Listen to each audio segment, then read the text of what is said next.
सुल्तान एक दाव लगा और मैच को खत्म कर दे।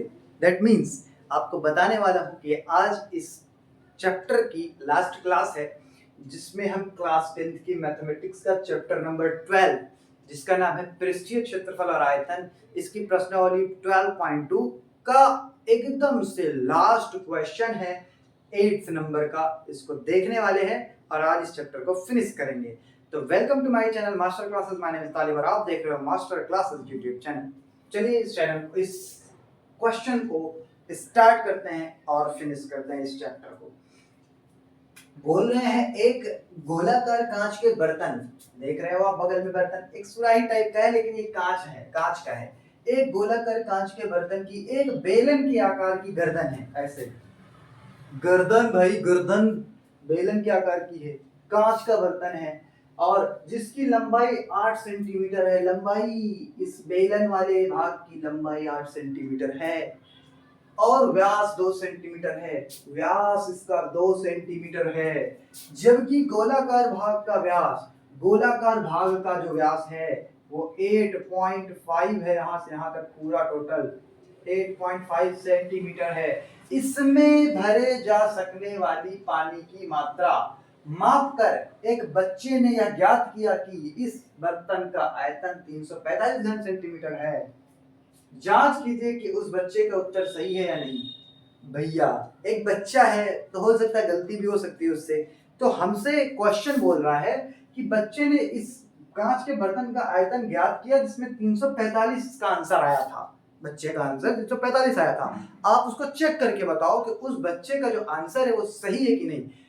इसका मतलब हमें उस बच्चे का टेस्ट करना है कि उस बच्चे का जो आंसर आया था वो सही है कि नहीं, 345 आंसर सही है कि नहीं। इसका आयतन हमें निकाल के चेक करना है, यह मानते हुए कि उपरोक्त मापन आंतरिक मापन है, मतलब ये सब अंदर के माप है। आइए शुरू करते हैं। तो मैं इस कांच के बर्तन का आयतन लिखने जा रहा हूं। आपको मैं त्रिज्या वगैरह लिख दूं। बेलनाकार भाग की त्रिज्या, बेलनाकार भाग की त्रिज्या, बेलनाकार भाग की त्रिज्या है जिसको मैं R1 बोल रहा हूं, वो है भाई आपका 2। इसका व्यास है तो 2 का आधा, एक सेंटीमीटर हो जाएगी इसकी त्रिज्या R1। बेलनाकार भाग की ऊंचाई h से लिखते हैं, इसकी ऊंचाई है 8 सेंटीमीटर। बात समझ आ रही भाई। अब हम गोलाकार की बात करते हैं। गोलाकार भाग की त्रिज्या R2 8.5 है हमारे पास इसका व्यास, इसका आधा कर देंगे तो हमारी त्रिज्या आ जाएगी। आप काट के लिख लीजिएगा, मैं काट नहीं रहा हूं, ऐसे अपॉन में लिख दे रहा हूं। अब आइए कांच के बर्तन का आयतन मैं निकालता हूं। बच्चा पता नहीं सही निकाला है कि नहीं। क्यों भाई, कांच के बर्तन का आयतन, बच्चे ने कांच के बर्तन का आयतन 345 निकाला है घन सेंटीमीटर स्क्वायर, घन सेंटीमीटर क्यूब। लेकिन हमें निकालना है, आप चेक करना है कि इसने सही निकाला है कि नहीं। कांच के बर्तन का आयतन क्या क्या होगा, एक तो बेलनाकार भाग और प्लस गोलाकार भाग का आयतन।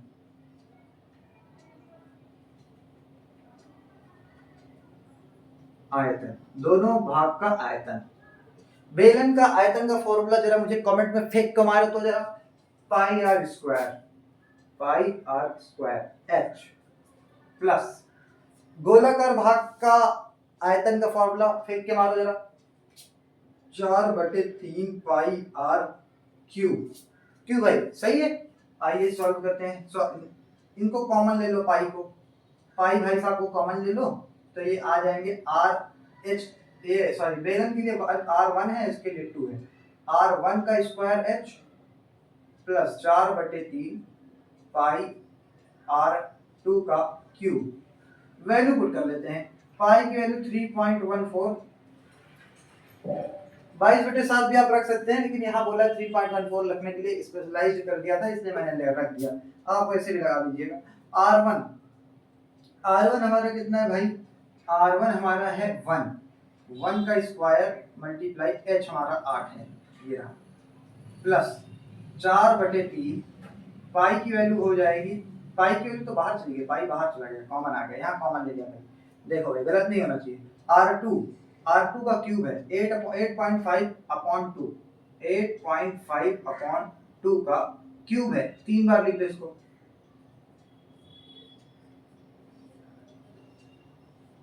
ये ठीक है, कोई दिक्कत नहीं होनी चाहिए। आइए अब इसको सॉल्व कर लीजिए, फिर आपका आ जाएगा 345 अगर आ गया तो फिर बच्चे का आंसर सही है, वरना बच्चे का आंसर गलत है।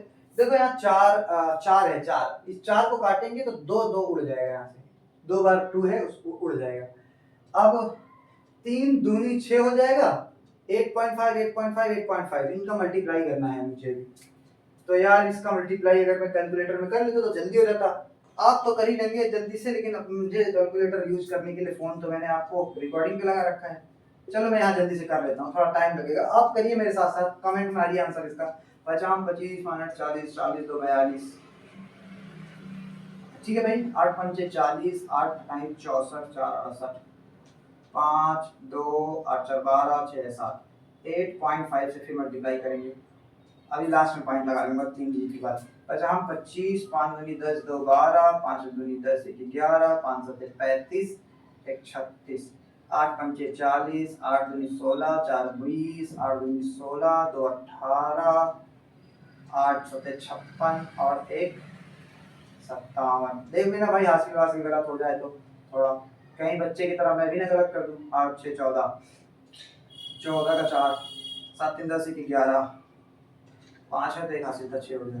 देखो भाई उम्मीद करता हूँ मैंने बच्चे की तरह गलती नहीं की होगी। 3.14 ब्रैकेट में 1 का स्क्वायर 1 ही होता है, यानी कुल मिला के 8 प्लस प्लस ऊपर सबको मल्टीप्लाई किया तो हमारे पास आया 6 1 4 1 2 5 और 3 डिजिट के बाद पॉइंट आएगा, क्योंकि 1 डिजिट 2 डिजिट 3 डिजिट के बाद पॉइंट यहाँ पे। और हाँ एक बात और, इसके अपॉन में दिख रहा है भाई, मैं इसके अपॉन में 3 दूनी 6 लिखूंगा, यहाँ अपॉन में 6 है, उम्मीद करता हूँ दिख रहा होगा, नहीं दिख रहा तो मैं यहाँ बोल दे रहा हूँ अपॉन में 3 दूनी नीचे 6 लिखा हूँ बटे में, ठीक है। अब आओ ऊपर का थोड़ा मिटाता हूँ और उस पर ही सॉल्व करता हूँ, क्योंकि मेरे पास जगह की कमी है। सवाल उतार लेना भाई आप लोग, ठीक है, यहाँ पे लगाता हूँ। इसके बाद देखिए, इसके बाद यहाँ देखिए, इसको काट लें पहले, चलो इसको काट लेते हैं, यहाँ से इसको काटेंगे तो क्या आएगा, मैं यहाँ लिख रहा हूँ इसको काट के, यहाँ पे लिख लीजिएगा कांच के बर्तन का आयतन, यहाँ लिख लीजिएगा, इसके बाद लिखिएगा 3.14 ब्रैकेट में 8 प्लस, इसको 6 से काट के लिख रहा हूँ, 6 कम 6 और 0 बढ़ाएंगे, 14 में टेबल पढ़ेंगे, 6 दूनी 12, आप भाग कर लेंगे डिवाइड कर लेंगे, मैं इतना मान के चल रहा हूँ, 6 दूनी 12, 2 बचा 2 इसको देंगे, 6 3 18, 3 बचा 3 इसको देंगे, 6 पंचे 30 30, 2 बचा 2 इसको देंगे, 6 चौको 24, बस इतना बहुत काफी है। अब थोड़ा और सॉल्व करते हैं, 3.14, 8 को इसमें जोड़ेंगे, 8 2 10 0.354, आगे बढ़ते हैं। देखो मैं कैलकुलेटर यूज कर सकता हूँ अलग से रख के, बस इसलिए नहीं यूज करता क्योंकि मैं अगर कैलकुलेटर यूज कर लूंगा तो आप भी हो सकता है कैलकुलेटर यूज कर लें, और मैं चाहता नहीं हूँ कि आप कैलकुलेटर से करें, क्योंकि ये क्वेश्चन ऐसा है कि आपको एग्जाम में कैलकुलेटर नहीं मिलेगा, आपको खुद से ही करना पड़ेगा, मल्टीप्लाई एडिशन जोड़ घटाव गुणा भाग, तो इसलिए आप अभी से ही आदत डाल लीजिए। मैं भी इसलिए करता हूँ कि आप मुझे थोड़ा देखकर कम से कम करें। इसमें मुझे 3.14 का टेबल पढ़ना है, इस टेबल को मिटा के ही पढ़ लेता हूँ भाई मैं।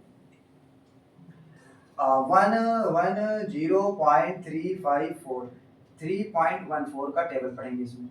4 चौक 16, 4 पंचे 20, 4 चौक 16, 4 पंचे 20, 2 22, 4 तिया 12, 4 चौक 16, 4 पंच फिर सॉरी 4 चौक 16, 4 पंचे 20 21, 4 तिया 12, 12 2 14, 4 0 0, एक हासिल था, 4 1 कम 4, 4 1 कम 4, इसका नंबर 1 4 4, 1 पंचे 5, 1 3 3, 1 0 0, 1 1 कम 1, 1 1 कम 1, 3 चौक 12, 3 पचे 15, 16 हो जाएगा, 5 15 16, 3 3 का 9 1 10, 3 0 जा 0 1 3 3 3 कम 3 और 3 कम 3 जोड़ेंगे इसको 6 4 1 5 4 5 2 7 4 11 6 3 9 10 11 4 1 5 4 1 5 6 4 1 5 और 1 6 हासिल नहीं आया 6 3 1 4 और 3 है तो 3 ही रहेगा।